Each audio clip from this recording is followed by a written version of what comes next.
안녕하세요. 저는 40대 초반의 워킹맘입니다. 결혼하기 전에 식품회사를 다니고 있었는데 결혼과 동시에 임신과 유산을 반복하게 되면서 결국 회사를 그만두었었습니다. 그렇게 경단녀가 되고서 임신과 출산에 성공을 하고 건강하고 예쁜 딸아이를 낳게 되었죠. 저는 회사 다닐 때 나름 일 잘한다고 소문이 난 편이었고 스스로도 성취감을 많이 느끼면서 회사 일을 참 열심히 했었습니다. 그렇지만 제가 인생의 버킷리스트 중에 하나가 결혼은 못해도 엄마가 되고 싶다는 것이었죠. 그런데 회사를 다니는 일이 아무래도 고되다 보니까 좀 노산에 속했던 제 건강 상태가 받쳐주지 못해서 임신을 위해 어쩔 수 없이 경력 단절을 겪어야 했습니다. 하지만 그런 선택에 전혀 후회는 없었어요. 저는 회사를 휴직하고 눈에 넣어도 아프지 않은 귀여운 딸아이의 엄마가 되었으니까요.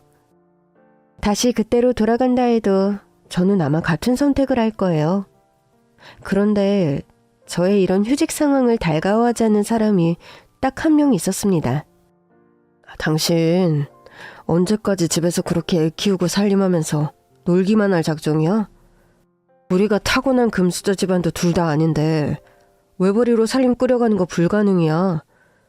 이번 달부터 다달이 당신한테 생활비 주는 거 힘드니까 그렇게 알아. 아니, 나 지금 하나 키우면서 아무 일 못하는 거 뻔히 알면서 생활비를 갑자기 안 준다고 하면 어쩌라는 거야. 그러니까 하나는 어린이집에 맡기든 아님 장모님께 맡기든 하고 당신 바로 일 시작하면 되는 거 아니야? 아빠란 인간이 진짜 그게 할 소리니? 우리 하나 겨우 100일 넘었어. 아직 저 또한 떼내를 어떻게 어린이집에 맡기라는 거야? 너 모유수에 집착하는 거 고루한 생각이다. 신문인가 뉴스에서 봤는데 초유 단계인가 뭐 그거 지나면 딱히 영양가도 없는 게 모유랬어. 모유 먹일 시간에 네가 열심히 돈 벌어오는 게 훗날 우리 딸의 장래를 위해서도 현명한 일이야. 다른 남자들은 아기가 태어나면 예뻐서 돈이 좀 빡빡해도 한동안 와이프 집에 눌러앉히고 애만 보게 하려고 한다는데 자기는 부성애도 없구나? 진정한 부성애가 뭔지 말해줄까? 자식의 미래를 현실적으로 걱정하는 게 진짜 부성애야. 난 우리 하나 돈 많이 벌어서 좋은 유치원 보내고 좋은 옷 사 입히는 게 부성애라고 생각해. 그런 사람이 하나 양육비로 겨우 한 달에 그 돈을 주니? 내가 회사 다니며 모아둔 비자금 아니었음. 육아용품도 제대로 사지도 못했을 거야. 아빠가 돼서 왜 그렇게 돈돈거리니? 그니까 제발 애 핑계로 집에서 놀 생각 말고 빨리 회사로 좀 돌아가라고. Go back to the 당신 회사. 능력자 엄마가 결국은 좋은 엄마, 오케이? 남편은 그렇게 되도 않은 영어를 섞어가면서 툭하면 저를 다시 회사에 복직하라고 스트레스를 주었습니다. 남편이 무역 쪽 관련 사업을 하는데 딱히 영어 실력이 좋은 것도 아니면서 꼭 저렇게 평소에 말을 할 때 영어를 섞어 쓰는 웃음 버릇이 있었죠. 육아의 고충을 모르는 사람도 거진 없는 이 시대에 애를 핑계로 집에서 논다는 발언 역시 말도 안 되는 일이었죠. 저는 솔직히 회사 다닐 때가 체력적으로 훨씬 힘이 덜 든다는 사실을 뼈저리게 절감했습니다. 친정엄마께서는 당시 친정아빠 병간호를 하고 있어서 제 육아를 도와줄 형편이 되지 못했고 시어머니는요. 애초에 육아를 도와줄 생각이 전혀 없음을 확고히 하신 분이셨죠. 어머님, 이번 주말에 하나 데리고 한번 찾아뵐까요? 아버님께서 하나 얼굴 보고 싶다고 한번 데리고 오라고 하시던데. 아니다. 전혀 그럴 거 없다. 애엄마가 애 데리고 먼 길 들락거리려면 힘이나 들지. 나도 50견이 와서 요새 물컵 하나 들기도 힘에 부치니까 솔직히 하나가 집에 오는 게 겁난다. 예? 겁이 난다고요? 어깨 안 좋으시면 하나는 제가 안고 있으면 돼요. 어차피 하나가 요즘 사람 손을 많이 타서 제품 아니면 많이 울고요. 예, 넌 애들로 얘기하면 도통 말귀를 못 알아먹니? 주말엔 솔직히 나도 내 시간을 좀 가져야겠다. 네 시아버지야 퇴직하고 펑펑 노는 사람이지만 나는 평생을 살림에 치여 살면서 여태껏 네 삼식이 시아버지 끼니 수발로 평일 내도록 지친 사람이야. 주말에 겨우 하루 이틀 친구들하고 모임도 나가고 등산도 가는데 이제는 주말에 손주까지 보란 말이니? 알겠습니다. 그런 말씀인 줄은 몰랐어요.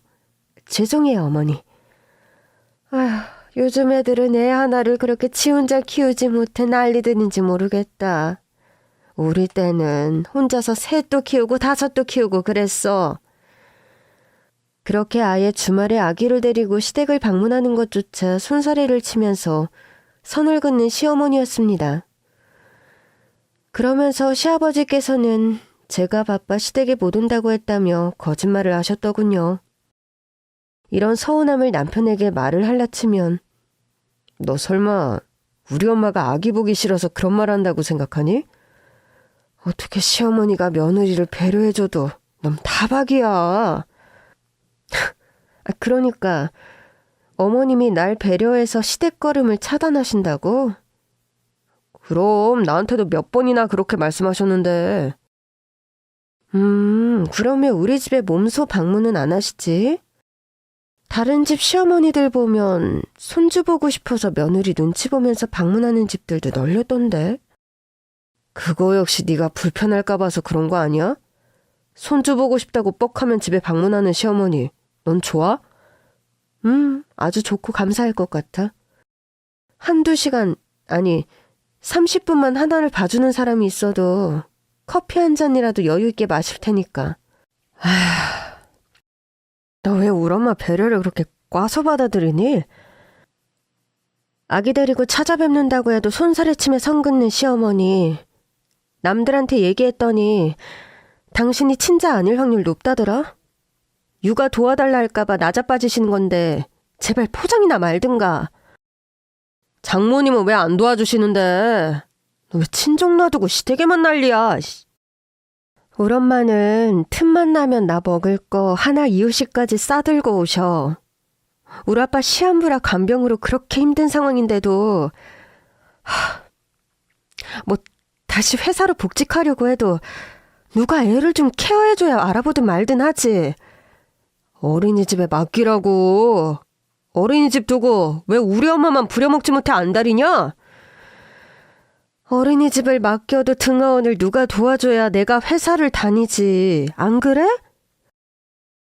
그럼 네가 그런 루틴이 가능한 회사를 알아보면 되잖아. 상황을 타박만 하지 말고 해결책을 알아보라고, 오케이? 남편과 시댁의 몰이에는 이런 부분뿐 아니라 한두 가지가 아니어서 저는 자꾸 부부싸움을 할 수밖에 없었습니다. 남편은 급기야 어느 날 다달이 쥐꼬리만큼 주던 생활비를 아예 끊겠다고 선언 비슷한 것을 하더군요. 당신한테 할 말이 있어. 이번 달부터는 다달이 생활비 주는 대신 당신 통장에 50만 원 넣어놓고 금액이 그 밑으로 내려갈 때마다 내가 조금씩 채워주는 것으로 할게. 500만 원도 아니고 꼴랑 50만 원 넣어두고 날 푼돈에 벌벌거리며 생활하라는 거니? 아기 분유과 기저귀 값이 한 달에 얼마 들어가는지 알기는 하니? 그걸 왜 올곧이 나의 책임으로만 전가하는 거야? 난 아기를 낳았고 임신하고 출산하느라 일을 못하고 있잖아. 내가 평생 가정주부 할 사람도 아닌데 내가 체력적 정신적으로 가장 힘든 시기에 날 이렇게 경제적으로 들들 볶아야겠어? 당신이 아예 능력이 안 되는 사람도 아니잖아. 말 한번 잘했다. 당신 역시 능력이 되는 사람이잖아. 애만 키울 생각 말고 빨리 당신 능력을 살려서 돈도 좀 벌어오라고. 누가 당신한테 애만 보랬어? 관두자. 다음 달부터 우리 언니 청주서 올라와서 아빠 간병 돕는다니까 나 하나 친정에 맡기고 회사 다닐 거야. 우리 당분간 따로 생활해. 그래, 뭐 당신 복직이 빠른 방법이 그 길이라면 나도 굳이 반대 안 할게. 당신 나하고 결혼은 왜 했고 애는 왜 낳자고 했니? 지나간 과거 우리 그만 따지자. 지금 현실이 가장 중요한 거고 우리한테 현명한 선택은 맞벌이니까 그렇게 하자는 거야. 관두자. 당신이란 사람과 무슨 말을 더 하겠니? 저는 그렇게 남편과 불화 끝에 친정으로 아기를 데리고 들어와서 살게 되었습니다. 회사에 복직하려면 아기를 돌봐줄 누군가가 필요했고 제가 기댈 곳은 친정밖에 없더군요. 제가 친정으로 들어올 당시만 해도 친정아빠께서는 췌장암 말기로 투병 중이셨어요. 그 와중에 이혼하고 청주에서 혼자 살던 언니가 사업까지 접어두고 친정아빠 병간호를 돕고 또 제 사정을 알고 불어더 서울 친정으로 올라온 거였습니다. 네 남편 얘기 들으니까 솔직히 답 안 나오는 인간이다. 그런 인간 믿고 살다 나중에 나이 들어 험한 꼴 당하지 말고 한 살이라도 젊을 때 다시 네 일 가져. 그래, 네 아버지 케어 내가 하느라 하나를 돌보지 못했다만 네 언니가 올라온 마당에 환자 한 명, 아기 한 명 못 돌볼 것도 없다. 얼른 회사에 복직해서 네 남편 찍소리 못하게 만들자꾸나. 엄마, 언니, 죄송해요. 못난 남편을 만나서 결혼해서까지 친정 신세를 지고만 해. 약한 소리 하지 말고 얼른 복직할 회사나 알아봐. 네 남편 같은 인간들 앞으로 생활비 더 안 주면 안 좋지. 너랑 하나 생각해서 열심히 돈 벌어올 인간 같지가 않다. 얘는 언니가 돼서 동생 살림 가를 말만 골라 하니? 김서방도 아기 생기고 여기저기 돈 들어갈 때가 많으니 스트레스 받아서 그랬을 거다. 네가 다시 복직하고 돈도 벌고 하나가 조금만 더 커서 어른 손길 덜 필요할 때가 되면 살림도 다시 합칠 생각해. 젊은 부부가 너무 오래 별거 하는 거 좋지 않다. 글쎄 엄마, 나 보기엔 제부 싹수가 좀 노래. 아니, 노랗다 못해 아주 썩어 빠져 보이는데. 자꾸 하나님이 앞에서 그런 말 말라니까. 세상에 뭐 별남자 있는 줄 아니? 처음에 딸아이를 데리고 친정에 들어갔을 때는 친정엄마는 어떻게든 저와 남편의 사이를 회복시키려고 했고 친정언니는 애초에 좀 냉소적인 편이었죠. 저는 그때만 해도 그래도 친정엄마와 같은 생각이었습니다. 제가 복직을 하고 맞벌이 하면서 생활이 좀 여유 있어지면 남편과 트러블도 좀 덜하겠지. 그런 헛된 기대를 품었었죠. 그렇게 친정집에서 딸아이를 키우며 저는 다시 복직을 위해 동분서주했고 회사 다닐 적에 저와 가까운 선배의 추천으로 다행히 예전에 일하던 동종업계에 복직을 하게 되었습니다. 한창 일할 때보다 직위도 낮고 급여도 낮았지만 오래 쉬었다가 다시 일을 시작하는 입장이라 저는 그런 것을 따질 여력이 없었죠. 다시 취직하게 된 것에 감사하며 열심히 회사를 다니던 어느 날, 너 나랑 잠깐 얘기 좀 하자. 탕비실로 바로 좀 와. 언니, 심각한 얼굴을 하고 무슨 일이세요? 제가 뭐 업무 실수라도. 그게 아니고 이 휴대폰에 말이야. 이 남자 네 남편 아니니? 우리 남편 맞는데 이걸 언니가 어디서 사진을 찍었어요? 우리 이모가 네 남편 회사 근처에서 무인텔 운영하시잖니. 저번 주에 이모 생일이라 잠깐 들렀다가 어떤 남자랑 여자가 들어가는 걸 보는데 아무리 봐도 네 남편 얼굴이잖아. 혹시나 해서 멀리서 사진 찍어냈어. 선배 언니는 들키지 않으려고 전 멀리서 사진을 찍는다고 찍었는데도 확대해서 보니까 빼박 남편 얼굴이 맞더군요. 그게 아니라 하더라도 옷이며 신발, 들고 다니는 서류 가방, 그 모든 것이 남편이 평소에 자주 걸치는 것들이었기에 굳이 얼굴을 확인하지 않더라도 남편임을 확신하는 것은 어려운 일이 아니었죠. 일만 잘하면 뭐 할 거니, 맹추야. 남편 관리 좀 잘해. 관리한다고 그게 관리가 되어져요? 정말 기가 막혀서 진짜 말이 다 안 나오네. 이 인간이 하다하다 진짜. 이거 죽여요, 살려요? 듣자 하니까 생활비도 그렇고 아주 좀 싫었고 책임감 없는 인간 같던데. 이참에 고민 잘해봐라. 필요한 증거 있음 미리미리 잘 모아두고. 언니, 암튼 고마워요. 네 표정 보니까 내가 잘한 짓인가 아닌가 모르겠다. 때로 모르는 게 약일 때도 있는 건데. 알 건 알아야죠.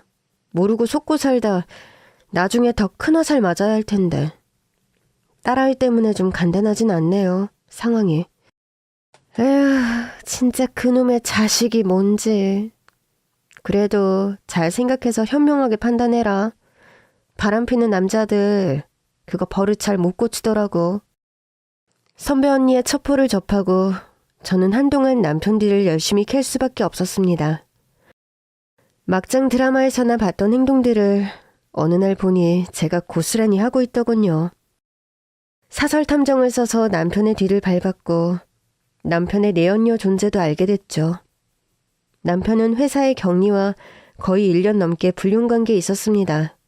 보니까 데이트 비용이며 그 여자에게 이것저것 경제적인 지원을 해준다고 돈에 쪼들린 모양이더군요. 아이가 생기고 일을 못하고 있는 저에게 생활비를 줄인다 안 준다 말을 했던 이유가 바로 그것이었어요. 남편 외도 사실을 터뜨리고 한바탕 뒤엎으려는 찰나 췌장암 투병을 하시던 친정 아빠께서 고된 투병 끝에 하늘나라로 떠나셨습니다. 남편과의 전쟁을 뒤로하고 친정아빠 장례 절차에 정신이 없이 또 시간이 흐르더군요. 그렇게 아빠 장례식을 마치고 엄마와 언니, 딸아이와 조용히 집에서 몸과 마음을 추스르고 있는데 평소 연락도 잘 없던 남편이 제게 대뜸 전화를 걸어온 겁니다. 무슨 일이야? 마음은 좀 주슬렀어? 당신 장례식 치르느라 고생 많았을 건데 밖으로 좀 나와. 뭐 맛있는 거라도 먹으면서 기운 차리게. 됐어. 엄마랑 언니랑 난 잘 챙겨 먹고 지내니까 당신이 그런 걱정까지 안 해도 돼. 그러지 말고 하나 데리고 좀 밖으로 나와. 지금 집 앞이야. 우리도 우리 식구끼리 시간을 좀 가져보자. 언제까지 우리 이렇게 살 거니? 남편의 그런 말이 솔직히 좀 이상하게 들렸지만 이 인간이 대체 무슨 말을 하려고 하나 싶어 일단 아이를 데리고 외출 준비를 하고 밖으로 나갔죠. 남편은 주말에도 아이를 데리고 놀러 다니거나 이런 걸 귀찮아하던 사람이라 본인이 먼저 아이를 데리고 외출을 제안했다는 사실이 뭔가 반갑기보다 무슨 꿍꿍이가 있어서 이러나 싶은 생각이 들더군요. 아니나 다를까 아이를 데리고 놀이공원에서 1시간 남짓 놀고 있었을 때쯤 남편이 그런 말을 꺼냈습니다. 자기야, 장인어른 돌아가시고 사망보험금 꽤 나오지 않았어? 아빠 사망보험금은 왜? 아니 내가 듣기로 장인어른 살아계실 적에 생명보험 여러 개 들어두신 걸로 알고 있는데 보험금 액수가 꽤 될 것 같아서 내가 요즘 사업이 좀 힘들어서 장모님께 양해를 구하고 내가 그 돈을 좀 당겼을 수 없을까? 결국 그 얘기가 하고 싶어서 나랑 하나 불러낸 거야? 뭐 겸사겸사. 너랑 하나 얼굴도 보고 여차저차.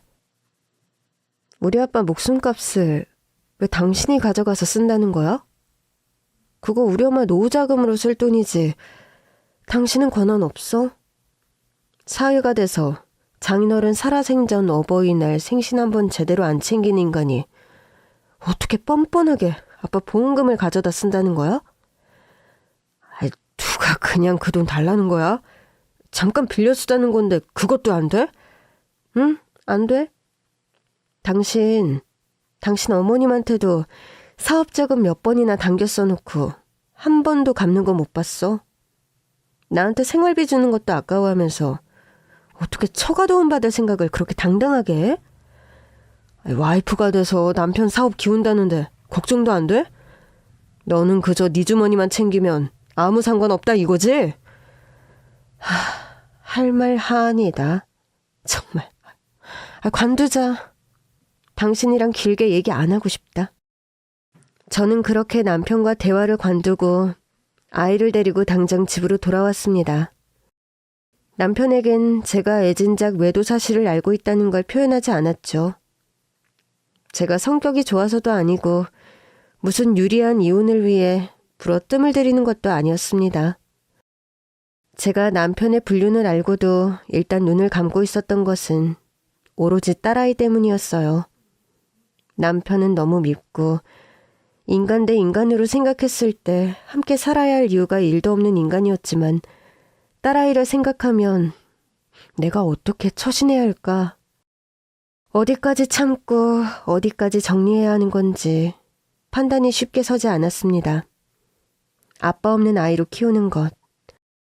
경제적으로는 그나마 친정집에 살면서 제가 회사에 복직했으니 어찌저찌 꾸려가지겠지만 아빠의 빈자리를 느끼고 커가면서 상실감을 느낄 딸아이를 생각하니 남편의 외도를 어떻게 받아들여야 할지 갈피를 잡을 수가 없었죠.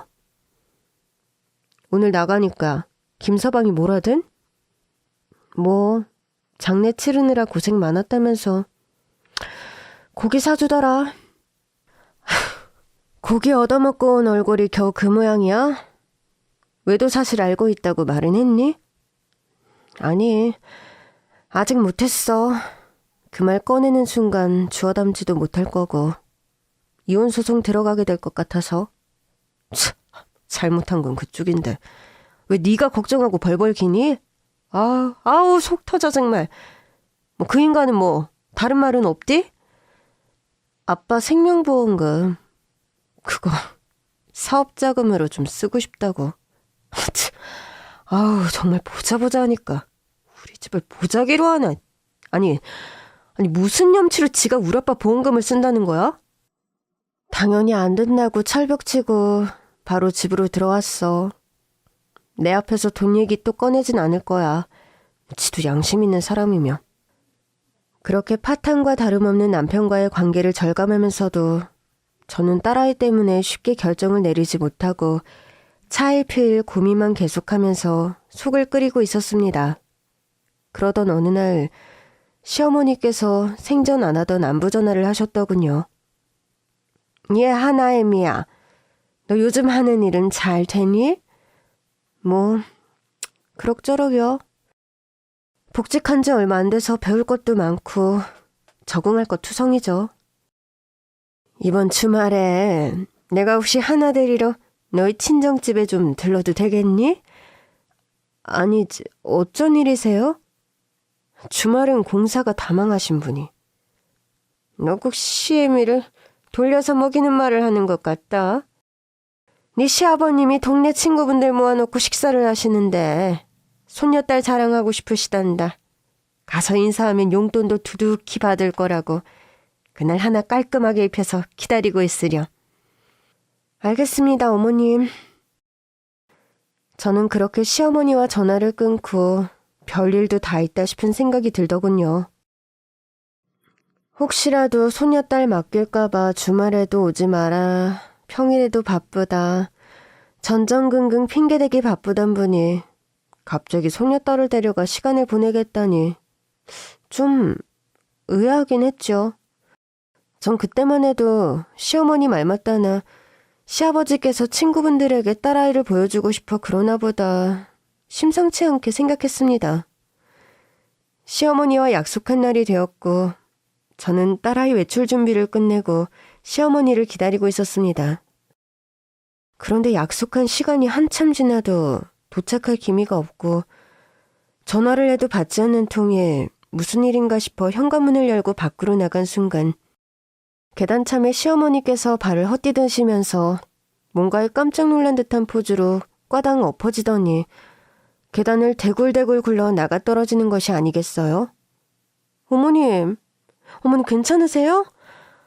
계단 모서리에 머리를 세게 부딪힌 시어머니는 졸도한 상태에서 깨어나지 못했고 구급차에 실려 병원으로 이송되었습니다. 대학병원 응급실에서 여러 처치와 검사를 받았지만 시어머니께서는 결국 의식을 찾지 못하고 혼수 상태에 빠지고 말았습니다. 아니, 이게 대체 어떻게 된 일이야? 어머니가 쓰러지시다니. 어머님께서 하나 데리러 오셨다가 계단에서 미끄러지셨어? 평소 다리도 멀쩡한 어머니가 왜 하필 당신 집 계단에서 이 사달이나? 그건 또 뭔 귀신 씨나라 까먹는 소리야. 오는 길에 뭐 잘못 먹었어? 그게 아니라 이상하잖아. 평소에 등산이다 요가다 얼마나 운동을 부지런히 하시는 분인데 당신 집 계단에서 그것도 미끄러지시냐고. 우리 집에 억하심정 있어서 당신이 뭐 수작 부린 거 아니야? 내가 할 말이 없어서 참고 있는 줄 아니? 어머님도 저 상태인데 우리 병원에서 험한 꼴 벌이지 말고 오늘은 곧게 집으로 돌아가자. 나 이 사태 그냥 안 넘어가. 어머니께서 계단에서 미끄러질 이유가 없다고. 저는 너무 어이가 없었지만 대거리할 가치조차 느껴지지 않았기에 남편의 말을 무시하고 집으로 돌아왔습니다. 그런데 며칠 후 시어머니께서는 혼수 상태에서 계속 깨어나지 못하셨고 남편은 저를 검찰에 고소하는 말도 안 되는 상황이 벌어졌어요. 고소장 날아왔는데 이거 당신이 진짜 날 고소한 거 맞아? 눈으로 봤으면 알 거면서 뭘 확인 전화까지 하고 그러니? 내가 사고 당일 날 몰래 당신 집에 가서 계단 샅샅이 확인까지 다 했어. 난 물증까지 확실하게 확보하고 조치한 거니까 경찰서 와서 조서 쓸 생각이나 해.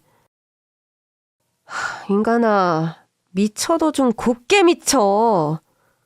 너 다른 여자 만나고 다니는 거 내가 모르고 있는 줄 알지? 하나 생각해서 봐주려고 참고 참았더니만 내 등에 칼을 꽂아?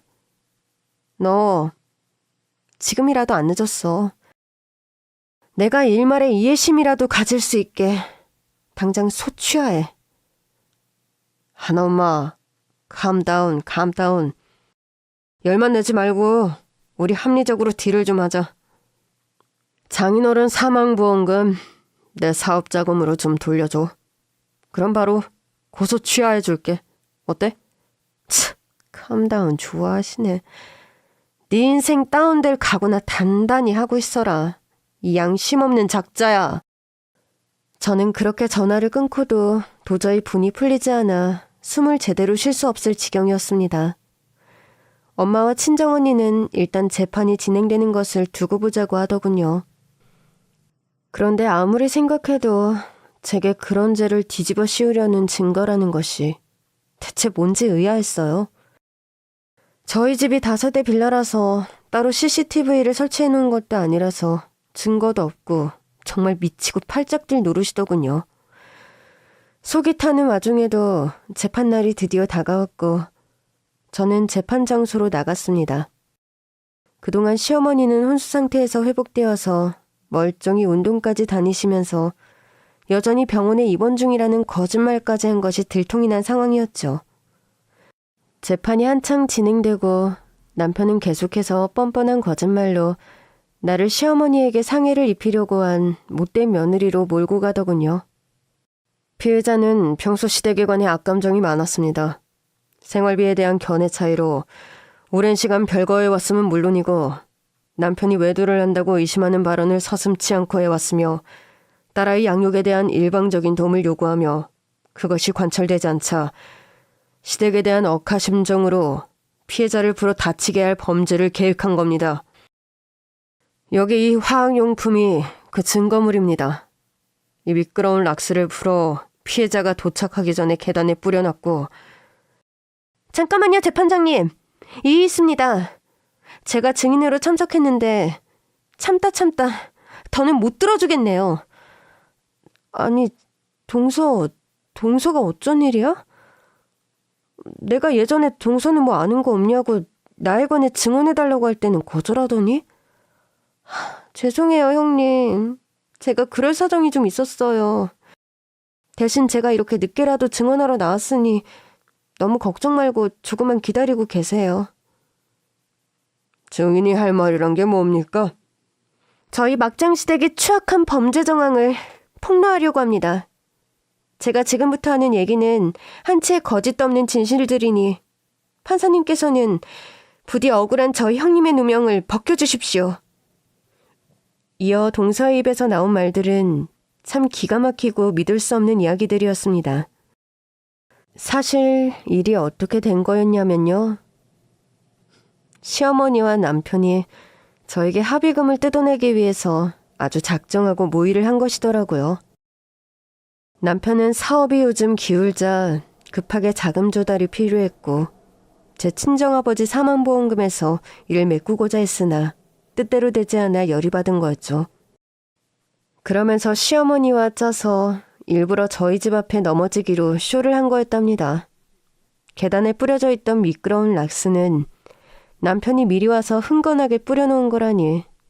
아유, 그 추잡스런 모자의 생쇼에 웃음밖에 나오지 않더군요. 저는 시어머니와 아주버님이 이런 범죄를 계획하는 정황을 녹음한 육성 파일을 가지고 있습니다. 필요하시다면 지금 이 현장에서 그 육성 파일을 재생해서 들려드리죠. 모자에 짜고 치는 고스톱 같은 허술하기도 짝이 없는 그 범죄 모의 정황이 재현 드라마처럼 재판장 안에 울려 퍼지기 시작했지요. 이만하면 됐습니다. 육성 파일 재생은 여기서 멈추어 주십시오. 범죄 모의를 했다는 정황은 이제 명확해졌고 피의자와 피해자 신분을 뒤바꿔 조사를 해야겠군요. 이건 완벽한 누명입니다. 자세히 들어보세요. 저 목소리의 주인공이 저랑 비슷하지만 제가 맞다는 증거가 어디 있습니까, 판사님? 에휴, 정말 해도 너무하는군.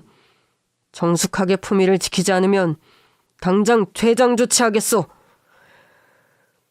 남편은 계속해서 날뛰면서 자신의 무고를 주장했고 판사는 자신의 멱살을 잡는 남편에게 더는 두고 못 보겠다는 듯 판사봉으로 남편의 등짝을 사정없이 후드려 패더군요.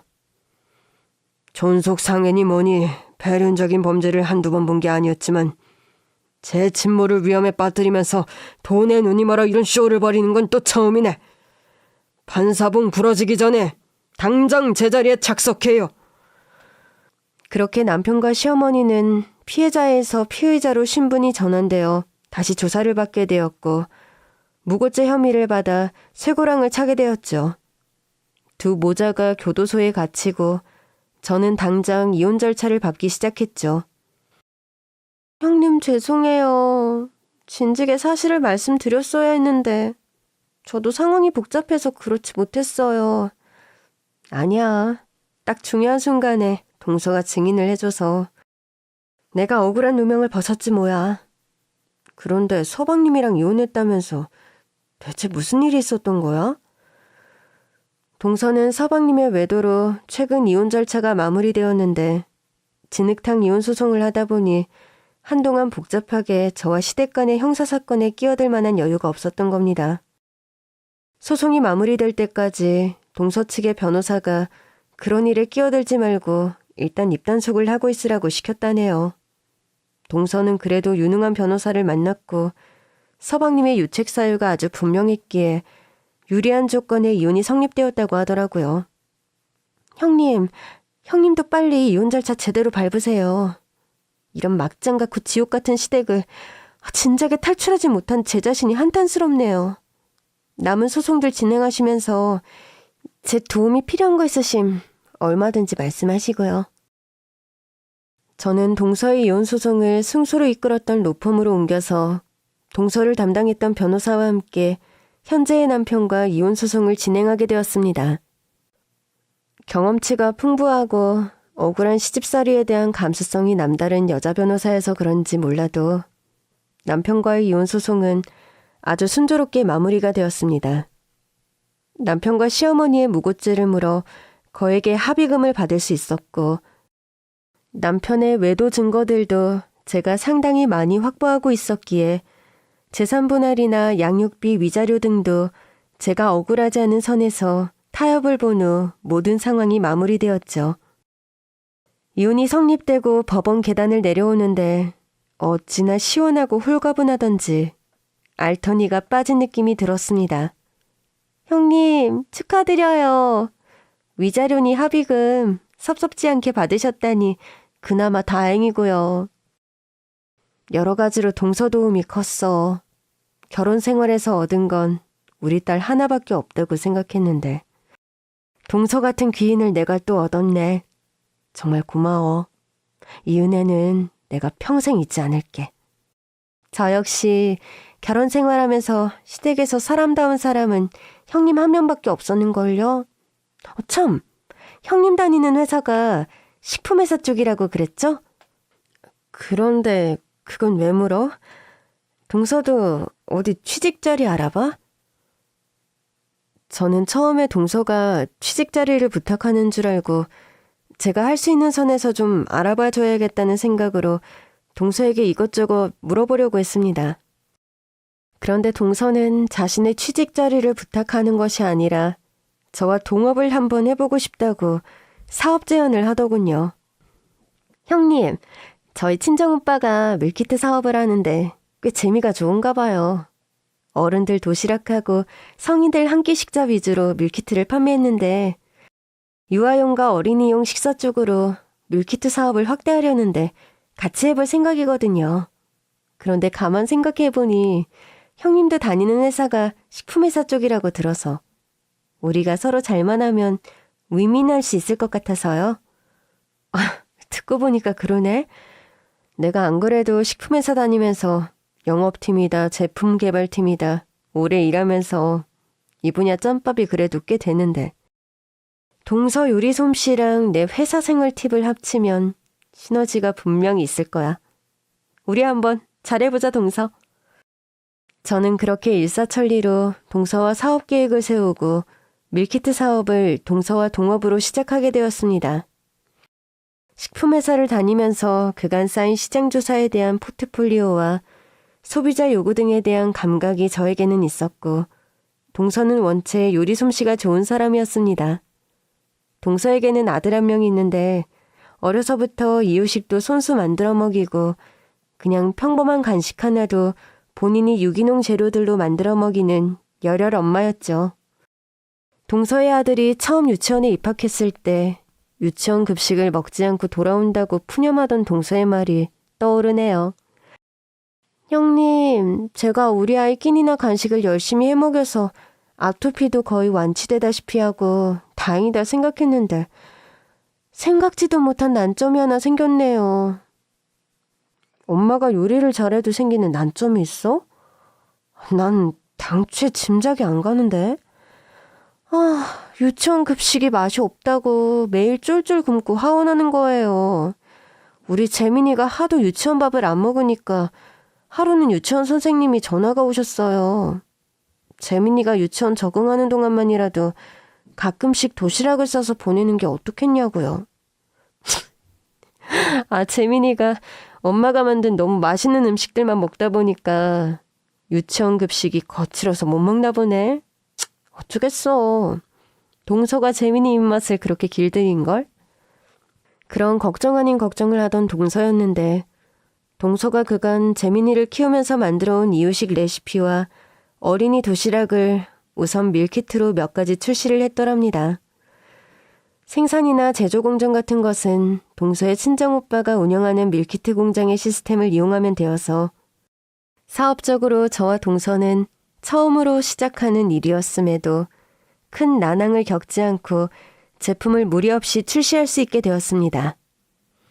그래도 가정에서 해먹는 요리와 제품으로 밀키트를 내다 만들어 파는 일은 하늘과 땅처럼 차이가 큰 일이어서 생산 과정에서 우여곡절을 많이 겪기도 했죠. 그래도 저와 동서가 합작으로 시장에 내놓은 이유식과 어린이 도시락 밀키트는 출시와 동시에 매진 행렬을 이어가면서 아주 반응이 좋았답니다. 동서, 처음엔 일단 우리 도시락을 시장에 내어보고 반응을 살피자. 반응 좋으면 그거에 맞춰서 다른 메뉴도 점점 늘려서 출시해보자고. 형님이 식품 쪽 분야에서 일을 오래 하셨으니 시장 조사나 뭐 그런 것들 다 형님 감각 믿고 갈게요. 전 제품 개발 담당하고요. 우리가 이렇게 합이 잘 맞는 줄 알았으면 진작에 동업할 걸 그랬다. 그치? 그러게요. 형님하고 저 쌍으로 이혼하고 사람들 손가락질했는데 우리 보란 듯이 성공도 쌍으로 해서 저 다시 보고 싶지 않은 시댁 식구들 배 아프게 만들어주자고요. 동서는 서방님이 오랜 기간 반복적인 외도를 저지른 데다 서방님은 명문대 출신인데 동서가 고졸이라고 시부모님들이 결혼 전에 반대를 엄청 많이 했었답니다. 그리고 나름 서울권 여대 출신인 시어머니는 그런 동서를 두고 사사건건 무시하는 발언들을 많이 해서 동서가 결혼 생활하는 동안 상처를 많이 받았었죠. 동서 역시 아들 생각해서 이것저것 마음에 안 들어도 꾹 참고 결혼 생활을 유지하려다가 하루는 동서의 아들인 재민이로부터 이런 말을 들었다고 합니다. 엄마는 왜 아빠만 보면 얼굴이 마귀알몸처럼 변해요? 엄마 아빠는 다른 엄마 아빠처럼 사랑해서 결혼한 거 아니에요? 아니야, 재민아. 네가 잘못 본 거야. 엄마가 오늘 기분이 좀 안 좋아서 그래. 아닌데. 엄마는 아빠가 퇴근하고 집에 들어오면 얼굴에 먹구름이 끼어요. 저도 이젠 아빠가 집에 늦게 들어오면 좋겠어요. 자신의 고통이 그대로 아들에게 전가되는 것을 느꼈고 동서 본인이 행복하지 않으면 결코 어린 아들도 행복할 수 없구나를 느꼈다고 합니다.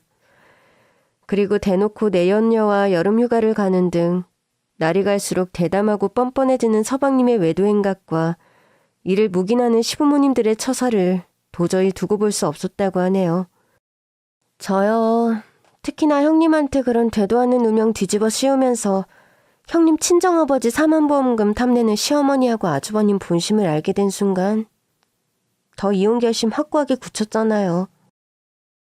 이런 인성의 가족들 틈에서 내 아이를 자라게 하고 싶지 않다.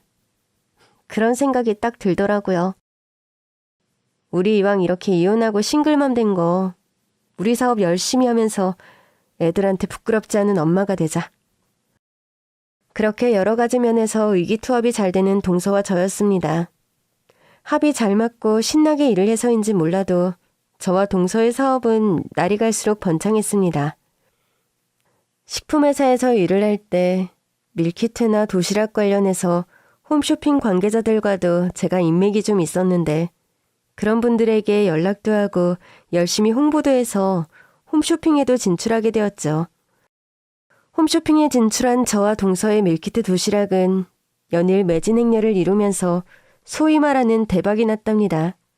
솔직히 동서나 저나 이혼하며 싱글맘이 되면서 아이를 혼자 양육해야 하고 경제적인 면에서도 앞일을 생각하면 걱정되는 부분들이 많았는데 이런 부분들이 한 큐에 해결되어 버리는 멋진 성공을 이뤘던 겁니다. 저와 동서가 사업이 잘 된다는 소문을 어떻게 알고 들은 것인지 하루는 시어머니와 남편이 동서와 제가 일하는 사무실로 연락도 없이 찾아왔더군요. 전혀 반갑지 않은 불청객이었으나 대번에 소금을 뿌려 내쫓기도 애매해서 일단 그들에게 커피를 한 잔씩 대접했죠. 이혼하고 둘이 사업해서 대박 났다면서? 축하해. 그 말하려고 찾아왔어? 애미야, 그래도 일전에 결혼해서 애 낳고 산 정이 있는데 어떻게 그렇게 뾰족하게 구니? 우리한테 억하심정 있는 건 안다만 우리 모자 죗값 치르고 나온 마당에 그렇게 카제미 눈하고 볼 일은 아니지. 네, 안 그럴 테니 두 분도 이만 돌아가 주세요. 여보, 내가 정말 잘못했어. 내가 사업도 잘 안 되고 하다 보니까 하도 답답해서 뭐에 홀린 듯이 씌워서 내가 겁도 없이 바람피고 정말 미안해. 그래도 우리 딸 생각해서 다시 한번 잘해보는 게 어떨까?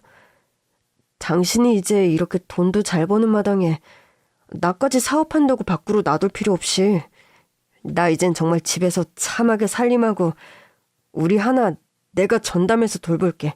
응? 그렇게 손이 발이 되게 싹싹 빌면서 제게 재결합을 구걸하는 남편이었습니다.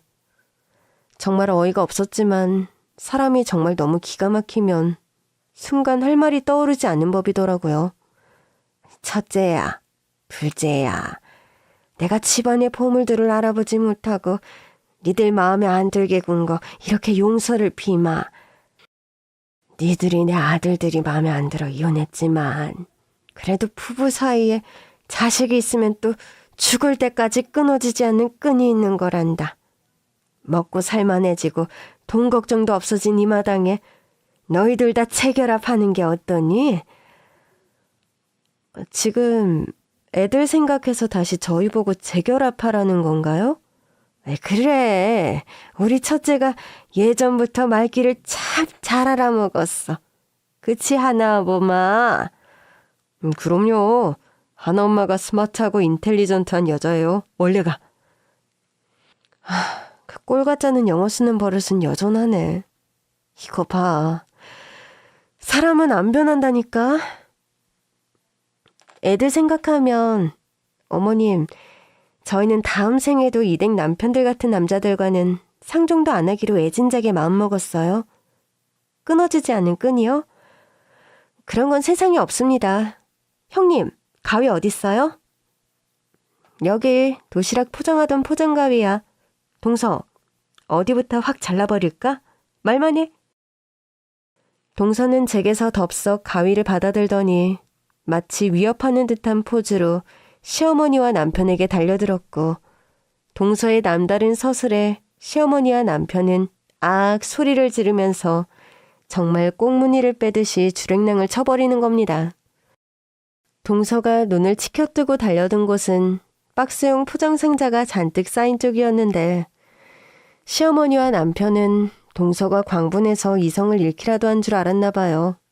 이성을 잃었다고 해서 그런 행동을 할 동서도 아니었는데 정말 부처님 눈엔 부처님만 보이고 개 눈엔 개만 보인다는 옛말이 하나도 틀린 것이 없는 것 같습니다. 저와 이혼 후 남편 사업은 점점 악화일로에 접어들었고 최근에는 개인회생 절차를 밟는 중이라고 하더군요. 저와 합의하기 전까지 구치소 생활을 했던 남편과 시어머니인데 그동안 시어머니는 건강이 많이 상해서 최근엔 무슨 심장 쪽에 이상이 생겨 큰 수술을 받기까지 했다는 소식을 아는 지인에게 걸러서 들을 수 있었습니다. 남편은 불륜관계에 있던 격리 가족들에게 날벼락 비슷한 봉변까지 당해 한바탕 난리를 치른 모양이더군요. 유부남 주제에 곱게 기른 어린 딸아이를 상간녀 만들었다고 그 집 식구들이 남편에게 무슨 소송까지 걸어서 여러 가지로 난공불락의 상황에 처한 남편이었습니다. 동서와 저는 사업이 승승장구해서 각자 명의의 주상복합 아파트도 구입했답니다. 동서와 제가 함께 일을 하다 보니 아무래도 주거지도 가까운 것이 좋을 것 같아 경매로 나온 주상복합 아파트의 단지에서 위아래 층을 함께 구매하게 되었죠. 전에 살던 곳보다 훨씬 넓은 평수의 집이었고 동서는 친정 부모님과 아들과 함께 이주를 했고 저는 친정엄마와 제 딸아이, 친정언니와 함께 이주를 해서 살게 되었죠. 같은 아파트 위아래 층에 살다 보니 육아를 하는 면에 있어서도 공동육아처럼 서로 일이 있을 때 한 집이 전담해서 아이를 돌보게 되니까 훨씬 효율적이고 좋더군요. 이번 주에는 동서가 친정 부모님을 모시고 건강검진을 간다고 해서 동서 아들을 저희 집에서 봐주기로 했답니다. 친정언니와 차를 몰고 제 딸아이와 동서의 아들을 데리고 한적한 교회로 소풍을 나갈 생각입니다. 날씨가 점점 추워지는 요즘인데 한겨울이 되기 전에 아이들에게 바깥바람을 조금이라도 더 쐬어주는 게 좋을 것 같아서요. 제가 운전을 하고 뒷좌석에서는 친정언니와 제 딸아이, 동서의 아들이 웃고 떠들면서 놀러 가는데 문득 행복이란 이런 것이구나 싶은 기분이 들더군요. 돈 걱정 없이 살게 된 것도 너무 감사한 일인데 저와 동서가 하는 사업이 적성에도 잘 맞아서 하루하루 일하는 것이 신나고 재미있어서 더 행운이란 생각이 듭니다. 어린이집에서도 선생님께서 그런 말씀을 하시더군요. 딸아이가 최근 한결 밝아지고 친구들과도 더 잘 어울려 놀고 활력이 넘치는데 집안에 무슨 일이 있냐고요. 활짝 웃으며 선생님께 그렇게 말씀드렸습니다. 뭐 별일이 있다기보다 제가 요즘 사는 맛이 나고 행복해서 그런 것 같아요. 선생님, 엄마가 행복하니까 아이가 자연히 같이 행복해지는 것 같네요. 제가 아이 걱정 안 하고 열심히 일할 수 있게 잘 돌봐주셔서 참 감사합니다. 한때 딸아이 때문에 이혼을 몹시 고민했는데 이제는 제 선택에 후회 같은 거 하지 않고 열심히 살아가면 될 것 같다는 확신이 듭니다. 딸아이에게 미안하지 않은 엄마, 언제나 당당하고 행복한 엄마가 되기 위해서 오늘 하루도 파이팅 하렵니다. 여러분께도 행운과 신나는 일이 가득한 하루가 되시길 기원합니다. 긴 얘기 들어주셔서 감사합니다.